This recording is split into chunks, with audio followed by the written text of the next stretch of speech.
দিবাই বলছো মা সখী আমি কেমন করে বলছি আর ওরা আমাকে কেমন করে বলছে তা আমি আরেকবার ডেকে দেখি।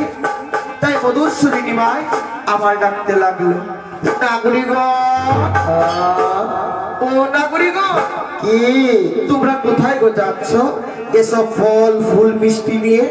বলে ছোড়া তুই দেখতে পাচ্ছিস না আমরা ওই মা মঙ্গলচণ্ডী পুজো দিতে ঠাকুর বাড়ি যাচ্ছি। বলে তাই? তাই সে পুজো দিলে কি হয় গো? বলে সে পুজো দিলে যার যে মনোবাসনা থাকে সব বাসনা দেবা মঙ্গলচণ্ডী আমার পূর্ণ করে দেয়। বলে তাই? অবশ্য কি তাই? তবে তোমাদের পুজোটা আমাকে দিয়ে দাও না গো। এছাড়া আমাদের পুজোটা তোকে দিলে কি হবে? নিমাই বলছে কেন? আমি গেলে তোমাদের মনোবাসনা পূর্ণ হবে। বলে কি বাসনা পূর্ণ হবে বলো দেখি? তাই নিমাই বলতে লাগলো, অশ্ব কি সুন্দর,